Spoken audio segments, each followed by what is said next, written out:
Charlie Munger, the legendary billionaire investor and vice chairman of Berkshire Hathaway, famously said that the first $100,000 is the absolute hardest to amass.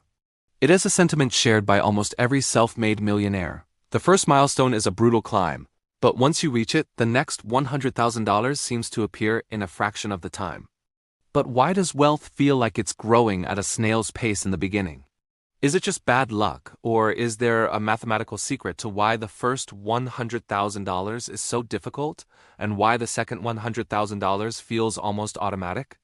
Today, we're breaking down the mechanics of the snowball effect, why you feel stuck right now, and the exact strategies you can use to speed up this process so you can reach financial freedom years sooner. One of the biggest obstacles people face isn't just the math, it's the process of actually beginning. Too many people treat investing as a back-burner priority. You've probably heard someone say, "I'll start investing as soon as I make more money." But saying you'll invest once you have more money is like saying you'll put wood on a fire only after it starts producing heat. You don't invest because you already have too much money. You invest because you want more money. Another major roadblock is the fear of risk. We all have that friend or coworker who avoids the market because they think it's too dangerous. But in reality, when the finish line, that first $100,000, seems so far away, it's easy to procrastinate. The truth is, taking the first step is the hardest part of the entire journey. Here is the cold, hard math of why the first $100,000 feels like such a grind. You are doing all the heavy lifting. At the start, the majority of your portfolio's growth comes from your personal contributions, not the market.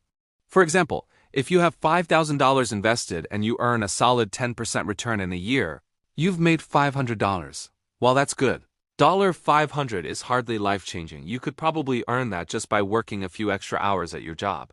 Because the return feels insignificant, many people get discouraged and quit.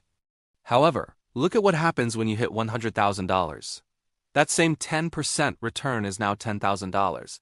That is a significant supplement to your salary. By the time you hit $1 million, a 10% return is $100,000 a year, which is more than many people earn at their full-time jobs. Once your portfolio reaches a sizable amount, compound interest begins to work wonders, and the snowball starts rolling faster and faster. Something interesting happens when you hit that $100,000 mark. Your mindset changes. When you can physically see your investments growing by thousands of dollars, it becomes exciting. You start looking for ways to grow that portfolio even faster because the rewards are finally substantial. You'll start to think twice about your daily spending.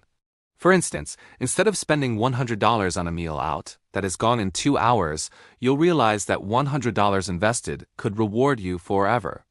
It might pay you $10 the first year, $11 the next, and $12 the year after that. It's not just about one meal. It's the habit of saving across different categories that adds up. This shift from consumer to investor is what actually speeds up the process of reaching your goal. Wealth also gives you something someone living paycheck to paycheck doesn't have: options.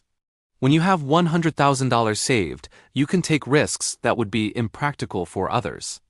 Career moves. You could leave a $50,000 steady job for a commission-only role that has the potential to pay $100,000 or more because you have the savings to fall back on. Business. You might finally have the capital to start that business you've always dreamed of, which could eventually make you millions. Real estate. You can jump on an amazing opportunity to buy a home below market value because you actually have the cash for a down payment or a risky deal.